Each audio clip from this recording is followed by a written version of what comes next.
this is your sign, di ba? Na mag-reconnect na dun sa old friend mo or sa current significant other mo na feeling mo lumalayo yung feelings mo sa kanya. It is a way of disconnecting to other people and at the same time, you're connecting with your inner peace. Mahilig talaga si partner sa gulay, lalo na sa pechay. Mahilig na mahilig yun sa pechay. Kaya lagi ko siyang nilulutuan ito. Right.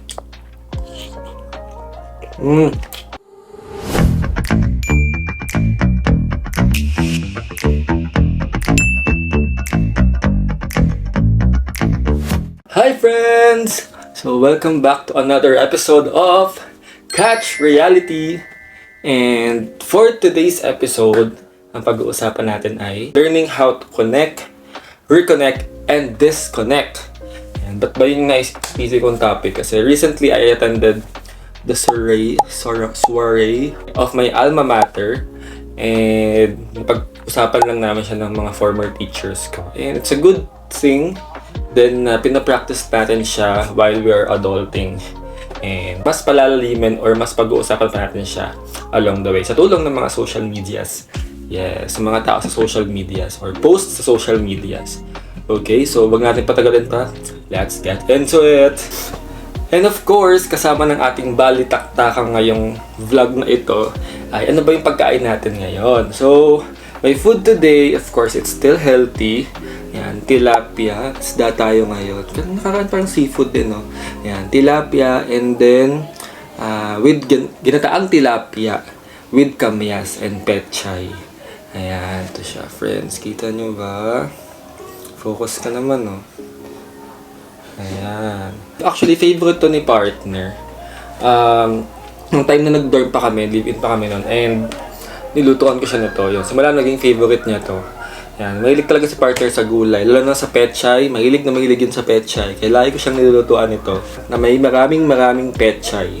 And, yan, here's our white rice. White rice muna tayo ngayon kasi nabusan ako ng brown rice. Ito din yung niluto ko kasi may puno kami ng kamyas dito and namumunga na siya. Kaya parang sabi ko, parang nag-crave ako sa ginataang tilapia na may kamyas. So, kaya ito yung niluto ko. So, tara, kain tayo. Ano ito? Kumakain ba kayo nito, friends, ng kamyas? Alam mo, hindi ako masyado mahilig sa maasim. Pero, pag ito yung pagkain, papadami talaga ako ng kanin. Pero, dahil nga healthy living tayo ngayon, hinay-hinay lang.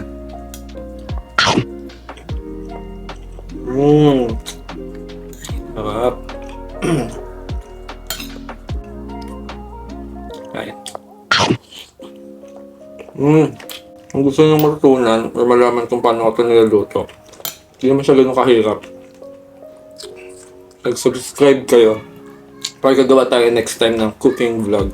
Balay nyo, magkaroon ng season 2 tong Catch Reality, tas magluluto na. No? Pinag-usapan natin yung certain topic habang nagluluto. Gusto nyo ba yun? Alright, friends. So, ngayon, ask natin si FB, why is it important to connect? And may nakita ko dito, it's from Marshall Goldsmith. I think he's an author. Sabi niya dito, no matter how high you climb without people who care, you will... No matter how high you climb without people who care, you will still be alone. This is from Michelle Johnston and Marshall Goldsmith. So, they are both authors of a certain book. May caption din dito. I just want also to highlight this na connection is even more important outside of work. Our friend Robert Waldinger has led the world's most significant long-term study of life satisfaction. His research clearly shows that loving, supportive relationships are the greatest predictor of a fulfilling life. Yan, tama. Sobrang doon mas naintindahan natin ano ba important ng connection or connecting to people, di ba? As we grow old, of course, may mga high hopes tayo, may mga dreams tayo na gusto nating mapuntahan, mapatunguhan, di ba? And it can be possible na marating mo yon, pero mas magandang marating mo yon kung hindi lang ikaw mag-isa. Yun. So, sabi niya doon, no matter how high you climb, diba? Without people who care, you will still be alone.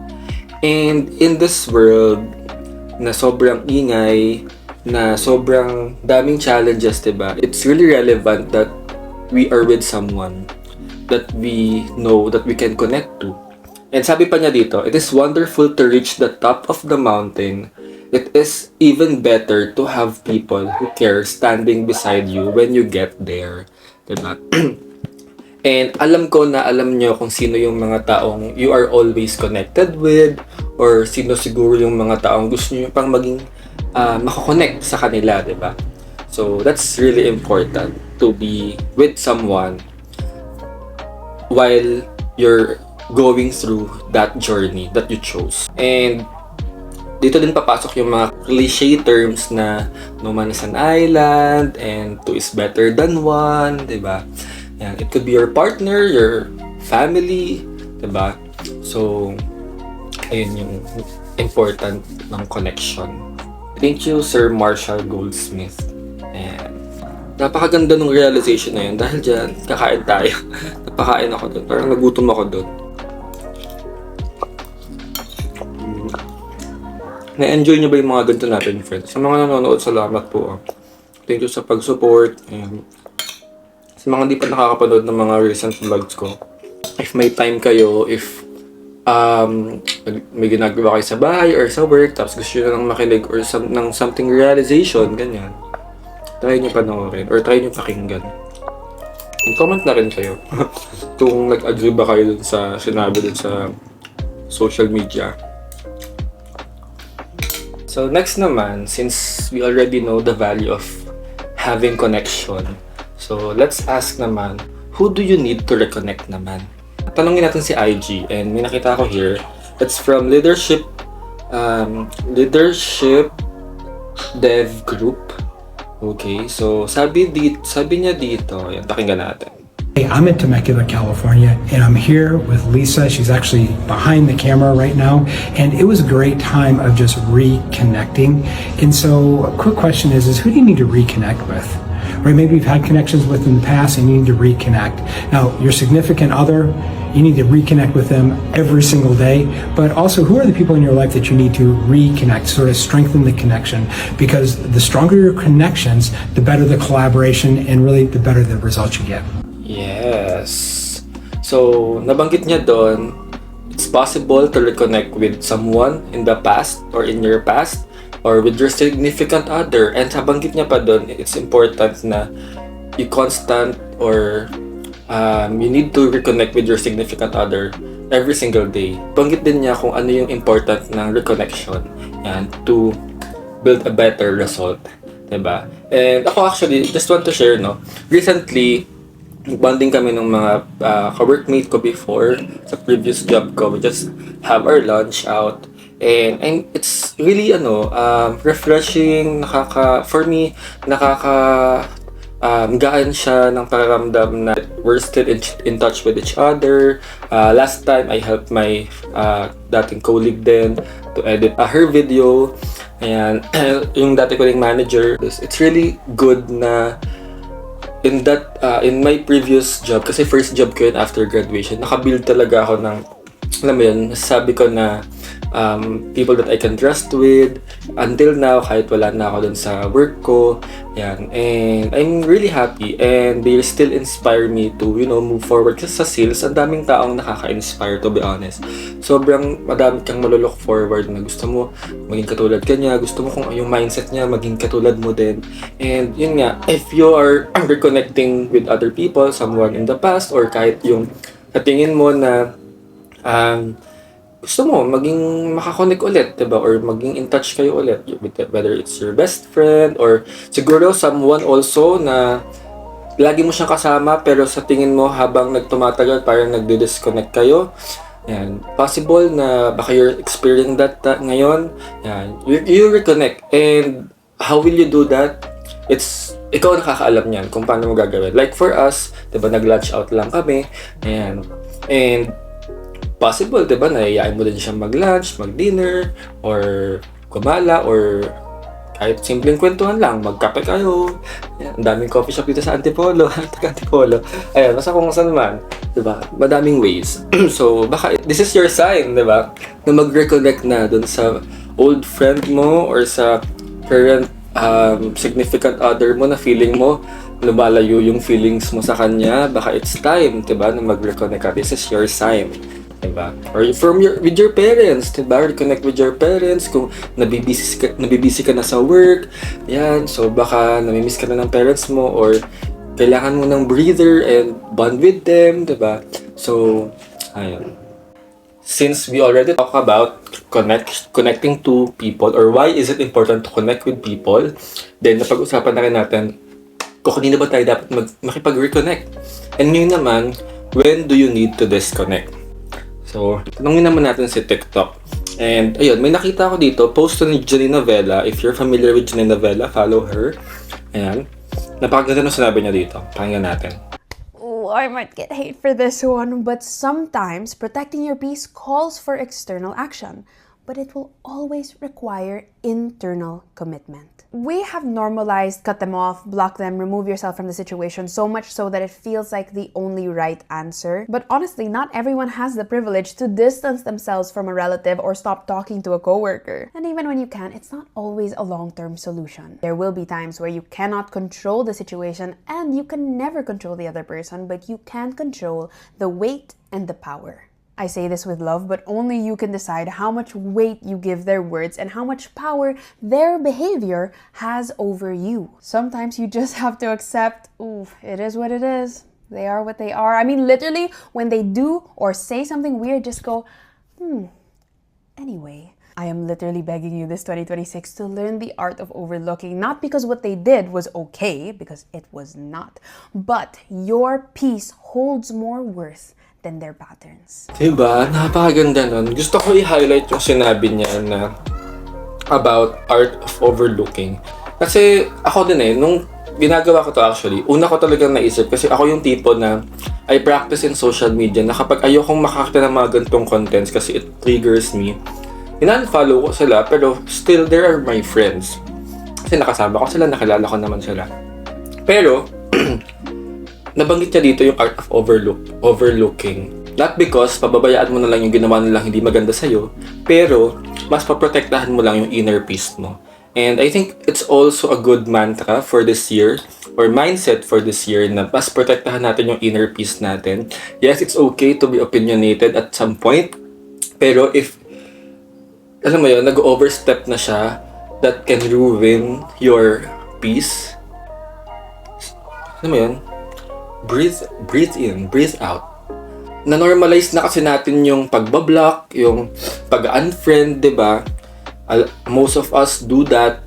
Pero, it's not everyone can actually do that, diba? Especially if yung tao na gusto mong makipag-disconnect is someone within your circle or within the family, diba?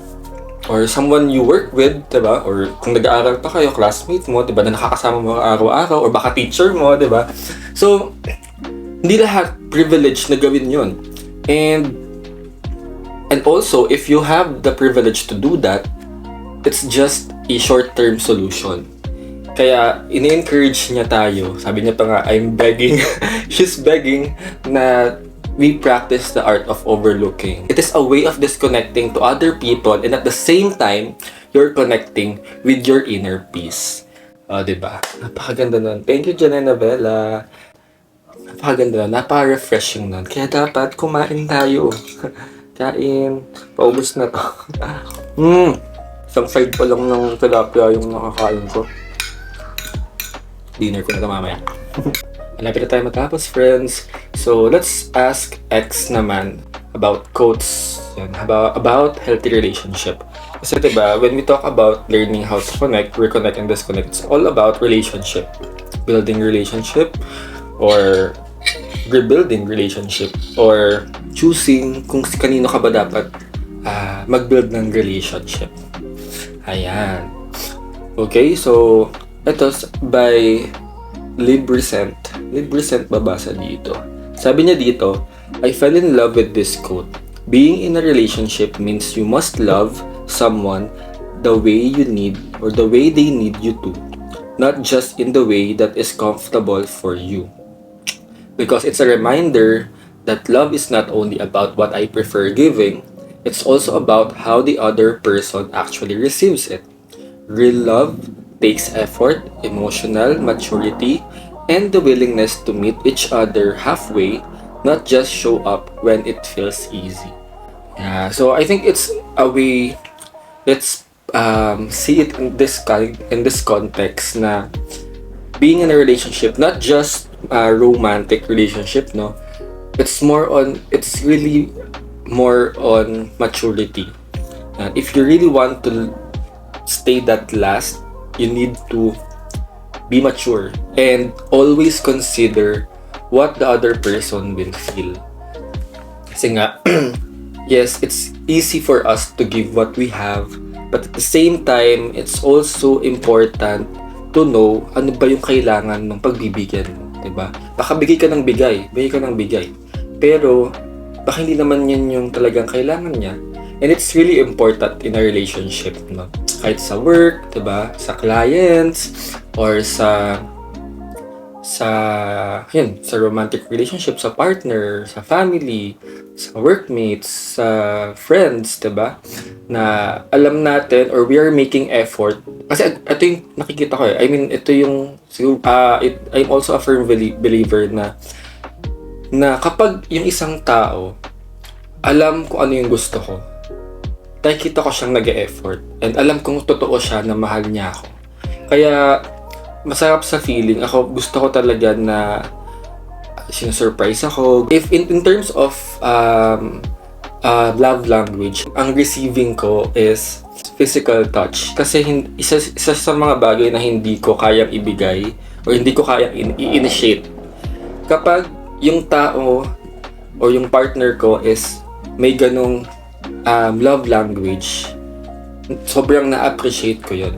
Yun nga, kasi nga hindi nga ako ganun Pero kapag nabibigay yun sa akin, kaya nagagawa ko siya or natutunan ko din siya i-reciprocate. Ayan. And yun nga, gusto ko din na syempre, sino ba may ayaw na ma-effort na partner, diba? Ayan. Or kahit friends, diba? In general, kung ano mang relationship yung meron kayo. Ayun. And lastly, what God says about relationships. So, I got here from 1 John chapter 4 verse 7. Sabi dito, "Dear friends, let us love one another, for love comes from God. Everyone who loves has been born of God and knows God." Malagi ko na rin ito naririnig, and we can relate this verse into this topic na if we have that effort of continuously or consistently connecting to people that we love and reconnecting to people that we need to reconnect with, it's a form of love. And si Lord, never naman nawala yung connection niya sa atin Maybe there are times na we don't feel na hindi siya nakikipag-reconnect sa atin because of the struggles or the challenges that we are facing. Pero ang gusto lang naman ni Lord is tayo yung laging lumapit sa Kanya. And hindi niya tayo pababayaan. Of course, it's always easier to be said than done. Pero hopefully this vlog or this topic reminds us na makipag-reconnect tayo lagi sa Kanya. Diba? Let's build a strong relationship or strong connection with Him. And how will you do that, diba? Sabi nga lagi, kapag mahal mo yung isang tao, mas kikilalanin mo siya, and lagi ka makipag-usap sa kanya, diba? And if you want to reconnect, and of course, that's through prayer, no? And in terms of disconnection naman, or disconnecting naman, I think it's also a sign of love to disconnect to those people na hindi ka talaga okay sa kanila or may nagawa silang hindi maganda sa iyo. Maybe that disconnection will not last forever naman, diba? There are certain time lang na kailangan mo munang i-protect yung peace mo, and ayaw mo silang sobrang masaktan, kaya you want to disconnect, diba? So, ayun yan. Thank you. And thank you, Lord, for giving us this message. My realization here is, siguro I would like to relate it sa experience ko ngayon na I'm very happy na I'm always connected to people na alam kong sinusuportahan ako. Kasi growing up, or siguro hindi naman okay naman ng growing up. May mga times din na I always doubt myself. Kasi I always doubt myself and hirap ako na piliin ko ano yung gusto ko. Kasi I'm always backed up with fear and lagi kong piniplease yung ibang tao. Pero ngayon na I'm connected, deeply connected sa circles ko talaga, sa mga friends ko, mga nakasama ko yan for the longest time, sa best friends ko. Ayan, kaya thank you sa inyo. Alam niyo yun, because of them, lumalakas din yung loob ko na piliin ko ano yung gusto ko. And sobrang important talaga na you're being surrounded with people that really pushes you and show you, affirm you kung anong kaya mong gawin. And in terms of disconnecting naman, gusto ko talaga yung sinabi ni Janina Bella kanina na okay, it's okay naman na mag-block, mag-unfollow, diba? But that is just short-term solution. It's more on overlooking, which is yun din yung pinapractice ko na in every scenario, titingnan ko siya from afar. One step back and look at it in a different perspective.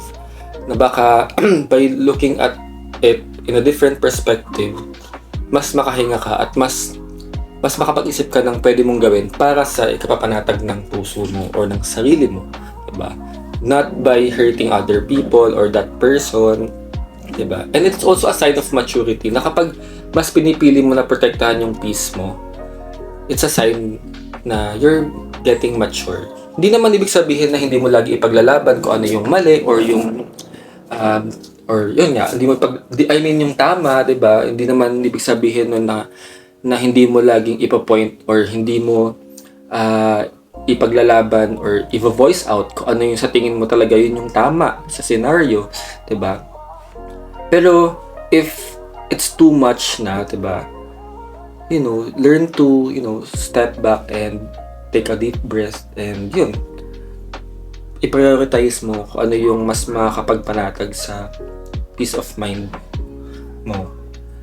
Yun. So, I hope may natutunan kayo sa ating episode for today and we are all learning here. Ako din, actually gusto ko talaga itong ginagawa dahil promise ko sa sarili ko na gusto kong mag-level up every single day or this year. Ayan, kaya hindi ako ganun mabasa pero because of this posts sa social media, instead of iba yung mga nakikita ko na hindi ko gusto, nakaka-trigger lang ng mga temptations and everything, gusto kong palatilihin na ganito yung sinesearch ko, diba? About life, motivation, diba? Para yung algorithm ganito din yung lumalabas. And yun, hopefully yun nga may natutunan kayo. And if may natutunan kayo, hopefully umabot kayo sa part ng video na to and comment below kung ano yung mga natutunan nyo. Yun lang, and hope to see you again on my next episode. See you, friends!